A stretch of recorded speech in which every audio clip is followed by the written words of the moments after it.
बाबा के सभी बच्चों को ओम शांति।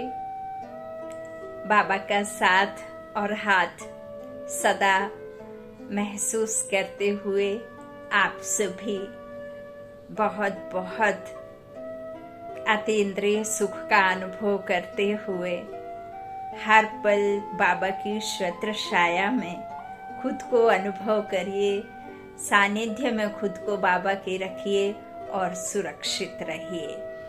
और इसी तरह से बाबा के महावाक्यों को रोज सुन करके मनन चिंतन करके और बाबा की ये पढ़ाई अंतिम समय तक श्वासों श्वास बाबा का नाम लेते हुए चलते रहना है जीवन सफल करने के लिए। अच्छा, आज 7/12/2022 के ईश्वरीय महावाक्य हैं। आज की मुरली का सार है। बाबा ने कहा, मीठे बच्चे, तुम्हें अच्छे संस्कार धारण कर पतितों को पावन बनाने की सर्विस करनी है, अंधों की लाठी बनना है। अंधों की लाठी माना जो आत्माओं को बाबा का भी पता नहीं है, उनकी सबको आपको क्या देना है, बाबा का परिचय देना है, पावन बनने का सर्विस करनी है ना, और उन्हें अच्छे संस्कार धारण खुद करना है और उन्हें कराना है। प्रश्न है, पिछाड़ी के समय कौन सी अवस्था आनी है? उत्तर में बाबा ने कहा, पिछाड़ी के समय निरंतर रूहानी यात्रा करते रहेंगे। आत्मा समझ, बिल्कुल जब सबकी ये अवस्था हो जाएगी ना कि सिर्फ और सिर्फ एक दूसरे को लाइट देखना, सबको साक्षी होकर के देखना, दुनिया में कुछ भी होता रहे सिर्फ साक्षी होकर के कि मैं आत्मा हूं, सामने वाली आत्मा भाई है और ये जो नजारे हैं ये सब कुछ नया नहीं है ना। तो यह अवस्था पिछाड़ी में आनी है। उत्तर में बाबा ने कहा, पिछाड़ी के समय निरंतर रूहानी यात्रा करते रहेंगे, बैठे बैठे साक्षात्कार होंगे, बाप और वर्षा याद आता रहेगा, बैकुंठ देखते रहेंगे। यूं तो बैकुंठ जब हम चले जाते हैं तब तो उसका हमें वहां जाकर के तो बस हम सुख जो रहता है वो हमें प्रारब्ध ही प्राप्ति होती है, तो उसका एहसास तो हमें रहेगा नहीं, क्योंकि जब सतयुग में रहेंगे तो हमें सतयुग का ही पता रहेगा बस, और जब हम त्रेता में आ जाएंगे तो सतयुग का कुछ भी याद नहीं रहेगा, है ना। तो पूरे कल्प का सिर्फ यहाँ बाबा हमें संगम युग पर सारा इस नेत्र के द्वारा, इसके द्वारा हमें पूरे कल्प का चक्र लगवाते हैं ना, और हमारे पांचों स्वरूप का भी बाबा हमें यहाँ ही बैठ करके अनुभव कराते हैं। इस दिव्य दृष्टि से हम चक्र लगाते हैं। तो इस तरह से बाबा क्या कह रहे हैं, आखिर में पिछाड़ी में यह तुम्हारी यात्रा बैठे बैठे तुम देखोगे, बैकुंठ देखते रहेंगे। बस अभी हम यह प्रारब्ध पाएंगे, हर्षित होते रहेंगे, खुशी होगी ना नए मकान में, नए घर में जाने की, नया पावन तन मिलेगा तो। परंतु अच्छा पुरुषार्थ नहीं किया तो पछताना भी होगा, है ना। सजाओं का भी साक्षात्कार करेंगे। गीत है रात के राही। ओम शांति। यह है रूहानी यात्रा। सबसे जास्ती महत्व इस रूहानी यात्रा का है। यह है ईश्वरीय भाषा अथवा भाषण। तुम भी भाषण करते हो ना। बाप कहते हैं, सबसे जास्ती तो मैं भाषण करता हूँ, क्योंकि मैं ज्ञान का सागर हूँ, और फिर पतित पावन सदगति दाता हूँ। ज्ञान से सदगति होती है। बाप कहते हैं, वास्तव में मेरा नाम भी एक ही है, ज्ञान का सागर और सदगति दाता तो एक को ही कहेंगे, बहुतों को तो नहीं कह सकते। दूसरे मनुष्य यह भी समझते हैं कि यह ड्रामा है, चक्र भी दिखाते हैं, परंतु चक्र की आयु भिन्न भिन्न दिखाते हैं। चक्र का भी ज्ञान चाहिए। लाखों वर्ष कह देने से कोई बात का विचार भी नहीं कर सकते। बाप को कहते हैं, सर्व का सदगति दाता, लिबरेटर। इतनी आत्माएं जो ऊपर से आई हैं, देखिए हम आत्माएं इस संसार में करोड़ों आत्माओं ने ये तन रूपी कपड़े को पहन रखा है ना। तो एक आत्मा इस शरीर को पहनती है, तो इस दुनिया में हम इस साकार को लेकर के फिर हम देख पाते हैं। तो इसी तरह से कहीं तो होती होंगी, कहीं तो वो दुनिया होगी जहां से ये आती हैं। तो वो निराकारी दुनिया से आत्माएं आकर के ये तन को पहनती है ना। तो वो निराकारी दुनिया और ये साकारी दुनिया जहां हम ये लेकर के यहाँ पाठ बचाते हैं। तो बाबा क्या कह रहे हैं, इतनी आत्माएं जो ऊपर से आई हैं पहले यहाँ नहीं थी, फिर जरूर नहीं होंगी। जो इतनी हम देख रहे हैं ना इस कलयुग में, इतनी नहीं, और वही फिर से होना है। और बाबा कहते हैं कि नहीं होंगी फिर से। तो इतने सबको कौन आकर वापस ले जाएंगे?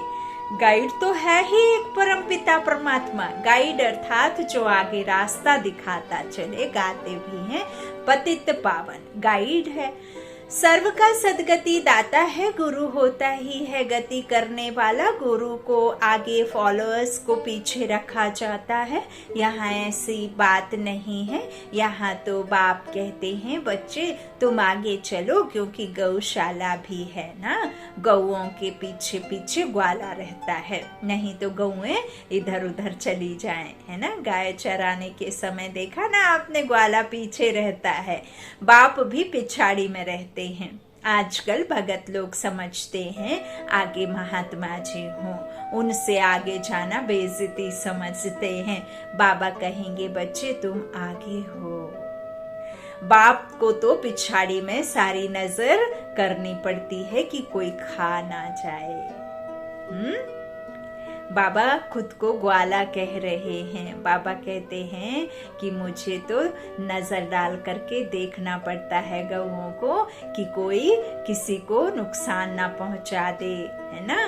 तो नजर, बाबा कहते हैं मुझे पिछाड़ी में रह करके नजर करनी पड़ती है, कोई खा ना जाए। मिसाल है ना, शेर रे शेर, परंतु शेर था नहीं, है ना। एक भेड़िए को बार बार वो पुकारता है ना, गौ वो चराने वाला, भेड़ चराने वाला कहता है कि शेर आया शेर आया, पूरे गांव वाले उधर दौड़ जाते हैं। फिर जब सचमुच आ जाता है तो वहां पे कोई पहुंचता नहीं है, तो वो भेड़िया उसे खा जाता है ना। शेर आया ऐसे कहते हैं ना। तो बाबा कहते परंतु शेर था नहीं।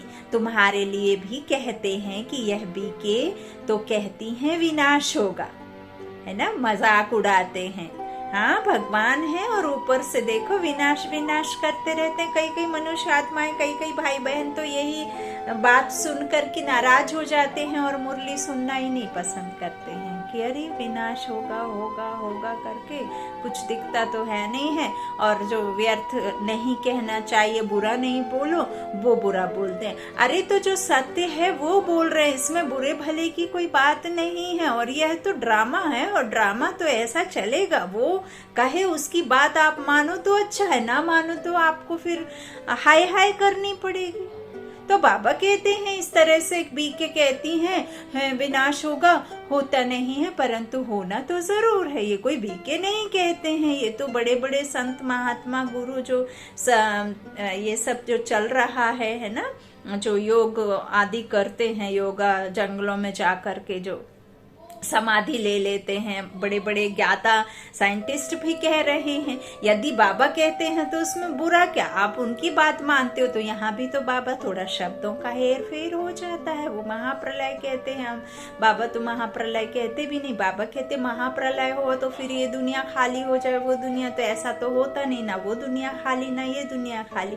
अब सतयुगी राज्य आएगा तो कैसे आएगा, कोई पत्ते पे कोई नाभि से थोड़ी निकल आएगा। यहाँ ही जो आत्माएं पावन बनेंगी, वही आत्माओं से तो फिर कलयुगी आत्माएं ही जो रहेंगी, उनसे ही तो फिर कृष्ण का जन्म होगा। लेकिन हाँ, लक्ष्मी नारायण का राज्य तब शुरू होगा जब इस जन्म, जब परमात्मा कहते हैं कि जब कृष्ण जन्म जाते हैं, फिर उनका जो स्वयंवर होने के बाद जब लक्ष्मी नारायण बनते हैं, उस समय फिर इनके माता पिता जो है अपना शरीर छोड़ देते हैं, है ना। तब फिर सतयुगी राज्य शुरू होता है, क्योंकि इस संसार की कोई भी उस दुनिया में आत्मा रहती नहीं है, है ना, मतलब शरीर के साथ। आत्माएं तो यहाँ से ही ट्रांसफर होती हैं, जो पवित्र बन करके जाती हैं, तो वही शरीर पहनती हैं, पावन तन पुण्य आत्माओं को मिलता है। तो यह सब बुद्धि से समझने की बातें हैं, बाबा कहते हैं। परंतु विनाश तो होना जरूर है, आगे चल मनुष्य समझ जाएंगे बरोबर विनाश का समय है। तुम बच्चे जानते हो विनाश किस लिए है ना, महाकल्याणकारी महापरिवर्तन का युग, और हर चीज का परिवर्तन होना ही जरूर होता है। दुनिया को कुछ मालूम नहीं। अच्छा, महाभारत लड़ाई के बाद क्या हुआ किसको पता नहीं। तुम बच्चे भी नंबरवार पुरुषार्थ अनुसार जानते हो, हमको बाबा की मदद है। तुम जानते हो बाबा आया है पतितों को पावन बनाने, तो बच्चों को भी तो यह सर्विस कर उच्च पद पाना है, पतितों को पावन बनाना है, अंधों की लाठी बनना है। रास्ता बताया जाता है अल्फ और बे का, बस फिर पढ़ाई बहुत सहज है। झाड़ सामने खड़ा है, त्रिमूर्ति तो नंबर 1 है शिव के साथ।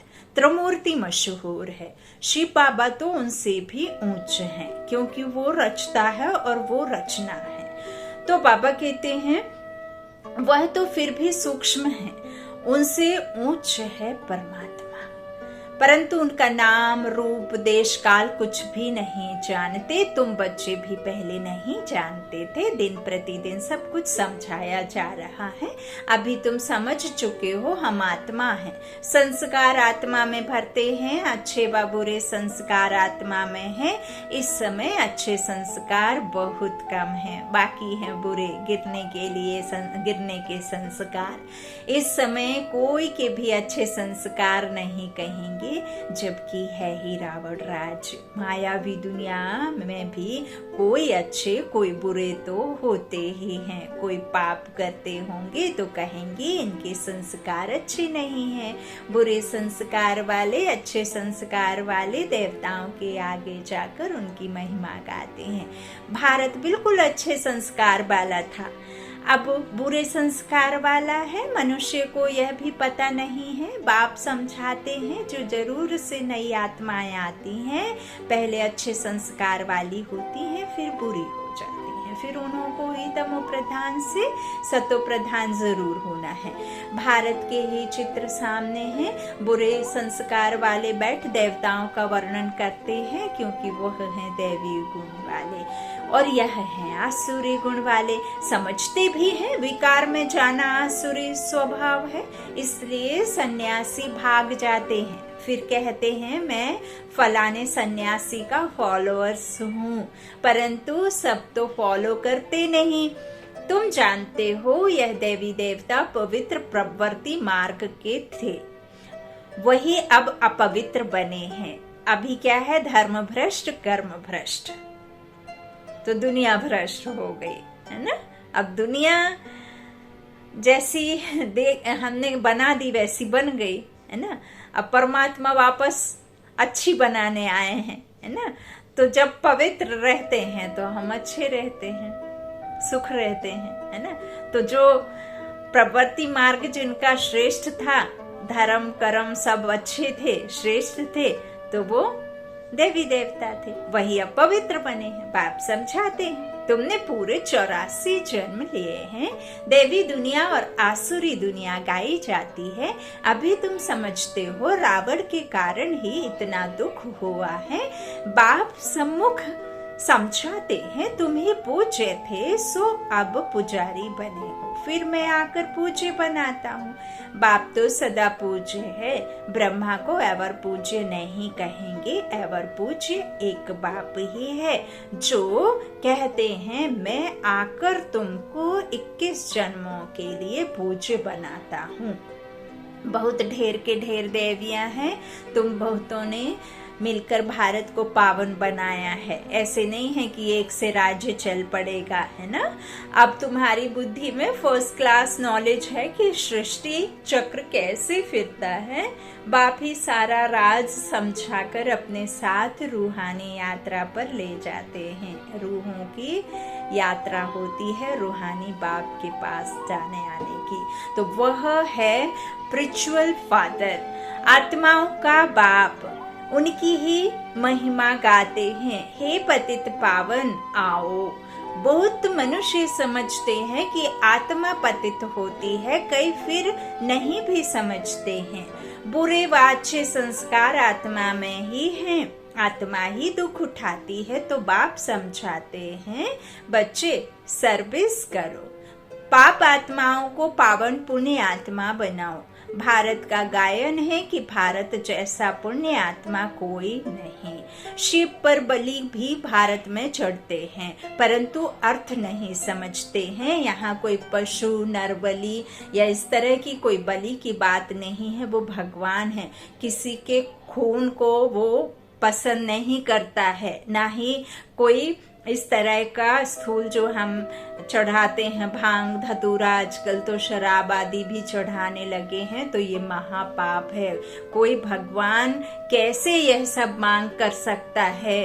बाबा कहते हैं, बलि चढ़ना माना जीते जी इस देह को समर्पित कर देना, जीते जी तन मन धन से समर्पित हो जाना कि ये मेरा नहीं, सब कुछ तेरा है। और फिर संकल्प में भी ना आए कि ये मेरा है या ये धन मेरा है या ये पैसा मेरा है, ये घर मकान मेरा है। दाता तेरा है, तेरा तुझको अर्पण, क्या लागे मेरा। तन मन धन सब कुछ है तेरा। और उसमें फिर आपको कोई आसक्ति ना रहे और कोई भी मन में मेरापन ना रह जाए। देह भान के साथ समर्पित हो जाना, खुद को एक निराकारी बिंदु आत्मा समझना। तो बाबा कहते हैं, फिर लोगों को पता तो है नहीं है कि क्या होती है बलि चढ़ना, है ना। तो इसी तरह बाप बैठ बच्चों को समझाते हैं कि यह ऐसा कुछ भी नहीं जो हम आपको बता दिया है कि शिव पर बलि भी भारत में चढ़ते हैं, लेकिन समझते नहीं। समझते थे हम शिवपुरी मुक्ति धाम में चले जाएंगे, ऐसे नहीं कि सेकंड में उन्हों को मुक्ति मिलती है। हाँ, जो पाप किए हुए हैं उनसे मुक्ति मिलती है, बाकी वापस स्वीट होम में तो कोई जा नहीं सकते। स्वीट होम है माता पिता का घर। मनुष्य तो कुछ भी जानते नहीं, अंधश्रद्धा से सिर्फ ईश्वर कह देते हैं।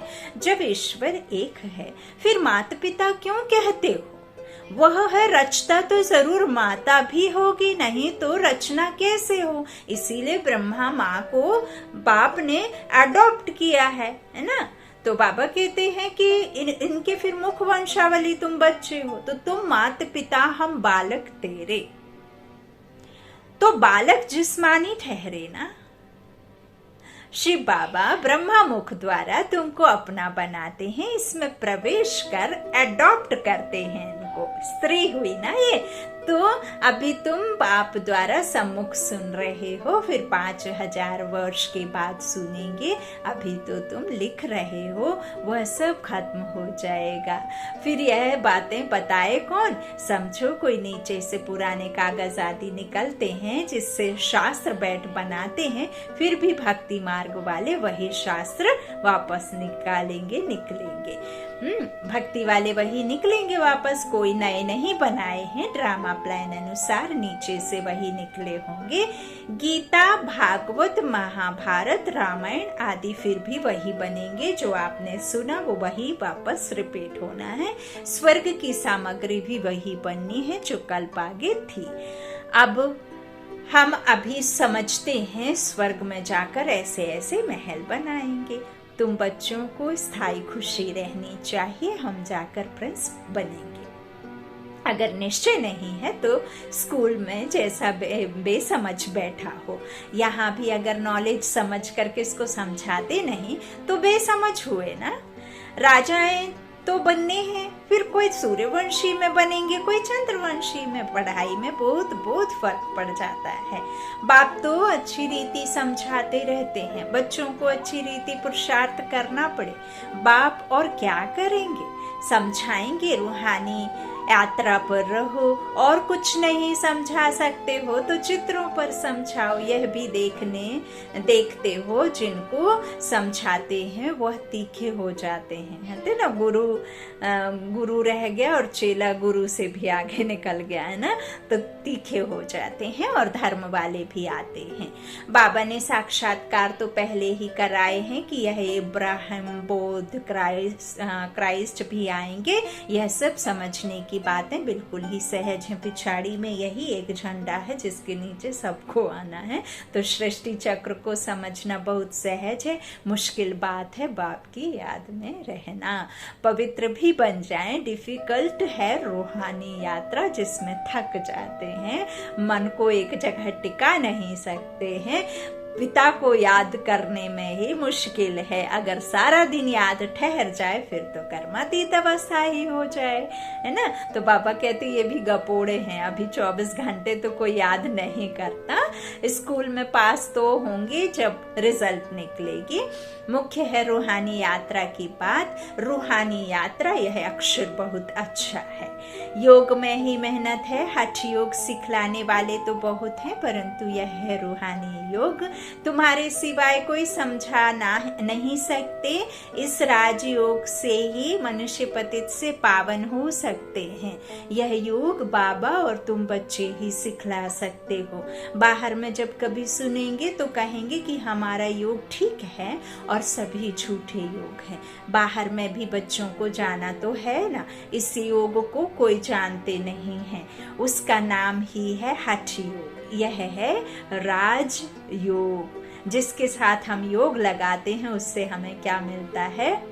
राज्य भाग्य मिलता है। भाग्य विधाता के साथ जब हम अपना कनेक्शन रखते हैं तो वो हमें वर्षे में 21 जन्मों का सुख देते हैं और 100 पर राज्य हमें मिल जाता है जब हम विकारों के वश में नहीं बल्कि हम उनको वश में कर लेते हैं, है ना।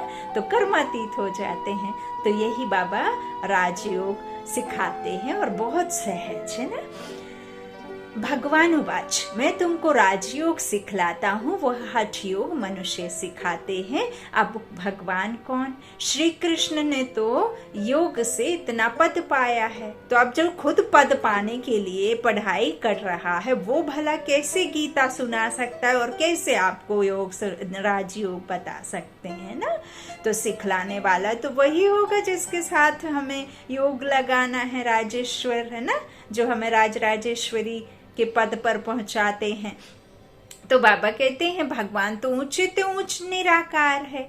तो बीज और झाड़ का ज्ञान बहुत सहज है, बाकी याद में नहीं रह सकते। झाड़ आदि का राज बहुत सहज है, किसको समझाना बच्चे बहुत अच्छी रीति समझाते भी हैं।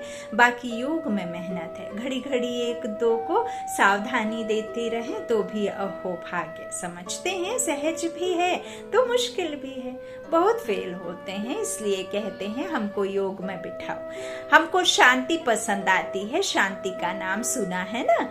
कोई कहते हैं निष्ठा में हमको शांति मिलती है, यह भी गपोड़ा है। आधा घंटा योग में बैठकर चले गए, वह कोई शांति नहीं, वह अल्पकाल की हो गई। शांति तब मिल सकती है जब गृहस्थ व्यवहार में रहते पवित्र बन रूहानी यात्रा पर रहें। ऑफिस में बैठे, घर में बैठे यात्रा करते रहो। जो अवस्था तुम्हारी पिछाड़ी में आनी है, बैठे बैठे साक्षात्कार करते रहें। बाप और वर्षा याद आता रहेगा, बैकुंठ देखते रहेंगे। बस अभी हम यह प्रारब्ध पाएंगे, पिछाड़ी में बहुत साक्षात्कार होंगे। पछताना भी यहाँ होगा जब देखेंगे फलाने फलाने क्या बनते हैं, हम क्या बनते हैं। सजाएं भी बहुत खाएंगे। बाप कहेंगे हम तो तुमको समझाते रहे, तुमने समझा नहीं। सिवाय प्रूफ किसको सजा नहीं मिल सकती। साक्षात्कार कराकर फिर सजा देते हैं, है ना। ऐसे ही तो सजा नहीं दे देते हैं ना, तब तक आपको आपके गुनाह के बारे में पूरे तरीके से आपको बताया ना जाए, तब तक तो रूल है ही नहीं कि आपको सजा मिले, है ना। बिना विटनेस के और बिना उसके कैसे कहते हैं ना कि विटनेस लाओ, है ना, प्रूफ करो कि इन्होंने ये जुल्म किया है, तब तो फिर सजा देंगे। ऐसे थोड़े दे देते हैं। तो बच्चों को अच्छी रीति समझाया जाता है। अभी पुरुषार्थ नहीं करेंगे तो कल्प कल्प ऐसे ही ढीला पुरुषार्थ होगा। अभी तुम समझ सकते हो, हमसे फलाने उच्च पद पाएंगे। सर्विस का बहुत शौक है। कोई आए तो रास्ता बताए, इतना हर्ष रहता है। डूबे हुए को पार कराना है। तैरने वाले जो होते हैं वह झट कूद पड़ते हैं, गाते हैं नैया मेरी पार लगा दो। बाप हमको सच्चा रास्ता बता रहे हैं, हमको फरमान मिला है कोई भी आए तो उनको अपना लक्ष्य बताना है। बाकी यह शास्त्र आदि सब भक्ति कल्ट के हैं। पतित पावन एक बाप ही है जो आकर गीता ज्ञान सुनाते हैं। श्री श्री 108 यह रुद्र अर्थात शिव निराकार की माला है। निराकार आकर पढ़ाते हैं। यह कोई शास्त्र का ज्ञान नहीं है, हमको तो बाप ज्ञान सुनाते हैं। महिमा ही बाप की है, ज्ञान का सागर वह है, ऐसा समझाना चाहिए जो वह कोई बात बीच में कर ना सके। हम बेहद के बाप से पढ़ते हैं। सर्व का सदगति दाता वह बाप है, इस पर जोर देना चाहिए। नहीं समझते तो छोड़ दो, बोलो तुम देवता धर्म के ही नहीं हो, यह रास्ता छोड़ दो। परंतु समझाने की हिम्मत चाहिए। सन्यासी भी कोई आ जाते हैं, आगे चल वृद्धि को पाएंगे। कुंभ मेले पर कितने ढेर आते हैं स्नान करने। दिन प्रतिदिन भक्ति भी तमो प्रधान होती जाती है। इसको फॉल ऑफ पॉम्प कहा जाता है ना। भक्ति भी तो देखो कैसी है, पहले कैसी होती थी। व्यभिचारी अव्यभिचारी भी बाबा ने बताया है। और पहले देखो तो भक्ति मन से की जाती थी। अब तो जो भक्ति जिनसे हम पूजन पाठ करवाते हैं, संकल्प तो ले लेते हैं, लेकिन जब अच्छे मन से और सत्यता के साथ नहीं करते हैं तो फिर पनिशमेंट भी मिलती है ना। तो यही बाबा कहते हैं कि भक्ति भी वो भी ड्रामा है, उसमें भी किसी का दोष नहीं है। तो बाबा कहते हैं तो भक्ति भी तमो प्रधान होती जाती है ना। तो यह भी एक खेल है जिसमें दिखाते हैं दुनिया विनाश कैसे होती है। अभी उनकी पांप है। तुम बच्चों को सदैव नशा रहना चाहिए कि बाबा हमको पढ़ाते हैं, बाबा हमको सुख धाम का रास्ता बताते हैं। अगर हम औरों को रास्ता ना बताएं तो बच्चे कैसे कहलाएं। उल्टी चलन से इज्जत गंवा देते हैं। बहुत बच्चे समझते हैं हम पाप करते हैं। बाप को मालूम थोड़े ही पड़ता है। अरे भक्ति मार्ग में भी मुझे सब मालूम पड़ता है, तब तो तुमको फल मिलता है। बाप को तो तरस पड़ता है। बच्चे अभी तक छिपाकर भूले करते रहते हैं, समझते नहीं। अच्छा, मीठे मीठे सिक्के लादे बच्चों प्रति माता पिता बाप दादा का याद प्यार और गुड मॉर्निंग। रूहानी बाप की रूहानी बच्चों को नमस्ते। हम रूहानी बच्चों की रूहानी माता पिता बाप दादा को याद प्यार और गुड मॉर्निंग। शुक्रिया बाबा, मीठे बाबा, प्यारे बाबा, सबका साथी सबका सहारा।